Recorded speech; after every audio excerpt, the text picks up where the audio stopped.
Three European signatories to the 2015 Iran nuclear deal have called on Tehran to cooperate with the International Atomic Energy Agency. In a joint statement, foreign ministers in Germany expressed regret about Iran's decision to suspend the additional protocol to the Non-Proliferation Treaty. Meantime, U.S. State Department spokesman called on Iran to work with the UN nuclear body. Comments come despite a deal reached between Tehran and the IAEA, which temporarily extends inspections of Iran's nuclear sites for another 3 months. Iran's parliament passed a law last December which required the government to take further steps to scale back Iran's commitments under the JCPOA, including halting voluntary implementation of the additional protocol. Parliament's decision was in response to remaining signatories' failure to keep their end of the bargain. Joining us now is John, the story political analyst. Hello, John. Hope you're safe and doing well out there in New York. Your thoughts on? I mean, we're still at an impasse between Washington and Tehran, but there are like small developments every day. Now we have this new one where the additional protocol is going to get pushed back 3 months. Does that give you any kind of? How does that basically sit with you when it comes to your level of optimism?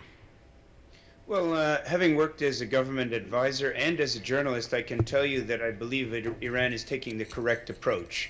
The United States is used to playing hardball with its opponents who it insists play softball.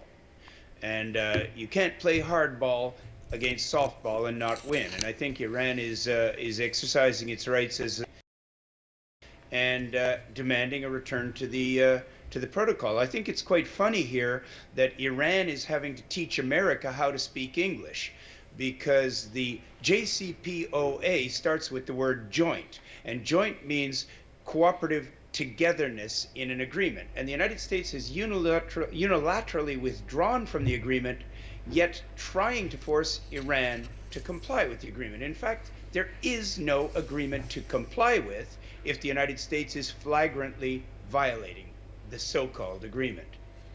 And what about the Europeans? How do they fit into all this? Right now, they're trying to persevere to get Washington and Tehran in the same room to try to revive this thing. But at the same time, they played defense the entire time, and they've condemned Iran for scaling back.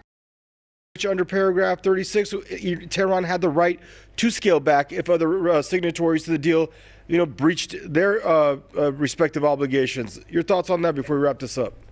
Well, as I've mentioned many times here, speaking to you and speaking to other media, please stop referring to European countries as equal partners. The European countries in the EU are semi-protectorates of the United States. So the United States standard negotiation policy is to get the Americans to chirp and to whine and to meow and whatever is necessary to cause trouble in the negotiations, to try and strengthen the United States position, to make it look like there's some sort of a consensus.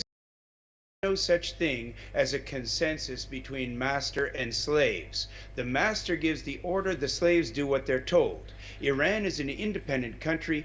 Germany, England, and France are semi-slave states of the United States. Their defense depends on the United States, their energy situation depends on the United States, and their international status depends on the United States. So Iran is playing things by the book, by the rule, and by the letter of an agreement that doesn't even exist except on Iran's side. I think that Iran's approach is recognized even here in Washington and in New York as being the correct legally binding way to go. And I think that the Biden administration is finally going to crack in the near future and order some of its satellite states like South Korea to free up some of the many billions of dollars of Iranian funds that have been locked up. And if that doesn't happen, if France, England, and Germany pretend to be independent states, then they, as signatories to the joint agreement, should make up the difference and compensate for the damage done by unilateral US sanctions.